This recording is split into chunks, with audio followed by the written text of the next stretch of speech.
হে hello everyone, আজকে যাচ্ছি বিয়ে বাড়ি।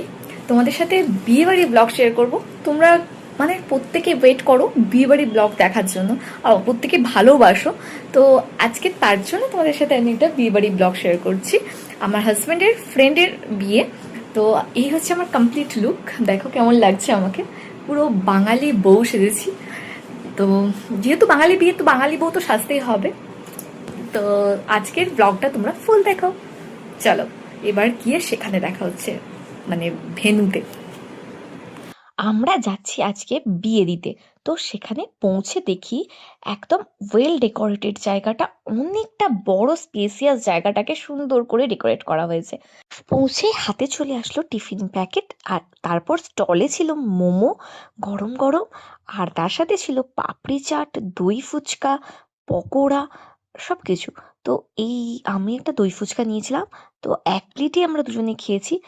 একদম ফুচকা তো মেয়েরা সবাই পছন্দ করে, আমিও কোনো অংশে বাদ না। তারপরে পকোড়া ছিল। পকোড়ার টেস্টটা ভালো হলেও একটু ঠান্ডা হয়ে গিয়েছিল। আর আসলে আমাদের যেতে অনেকটাই দেরি হয়ে গেছে। যেহেতু লোকেশনটা বাঁকুড়াতে, তাই মিদনাপুর টাউন থেকে বাঁকুড়ার ডিস্টেন্সটা বেশ অনেকটা, কাজেই আমাদের পৌঁছতে একটু দেরি হয়ে গেছে। তারপরে খাওয়া দাওয়া করে এখানে দেখলাম সমস্ত বন্ধুদের দল, তারা বাজি ফাটাতে ব্যস্ত। বেশ সুন্দর সুন্দর বাজিগুলো ফাটছিল। আমিও তো দাঁড়িয়ে দাঁড়িয়ে সেটা বেশ উপভোগ করলাম। তারপরে চলে আসলাম আমাদের ডিনারের জায়গায়, মানে বিয়ে বাড়ির মেন আকর্ষণ খাওয়া দাওয়া। তো তোমরা সবাই খাওয়া দাওয়ার ভ্লগ দেখতে খুব পছন্দ করো, তাই আজকেও তোমাদের সাথে পুরো খাওয়া দাওয়াটা আমি শেয়ার করব। আর এখানে একদম সুন্দর কাঁসার থালা, আর তার সাথে কলার পাতা দিয়ে একদম বাঙালিয়ানা ছোঁয়া ছিল। মানে খাওয়ার আগেই মনটা একদম ভরে যাবে। প্রথমে এসেছিল চিকেন স্প্রিং রোল, যেটা আমি প্লেটে পড়া মাত্রই কামড় দিয়ে ফেলেছি। তারপর চলে আসলো রাধাবল্লভী, আর সাথে ছিল ডাল মাখানি। আমি রাধাবল্লভীর সাথে ডাল মাখানির কম্বিনেশন এই ফার্স্ট টাইম খেলাম, এর আগে কখনো খাইনি।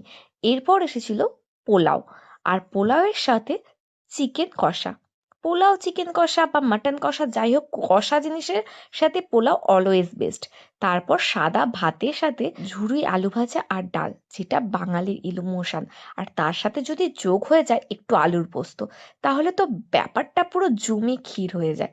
তারপর চলে আসলো কাঁসার বাটিতে গরম গরম মাটন কষা। ওহ, পুরো তৃপ্তি। তারপর চাটনি পাঁপড়, যেটা শেষ পাতে না হলে একদমই মনটা খারাপ হয়ে যায়। শেষে সন্দেশ ছানার পায়েস পান, ব্যাস কমপ্লিট পুরো। তো আমার ব্লগটা কেমন লাগলো জানাও কমেন্টে।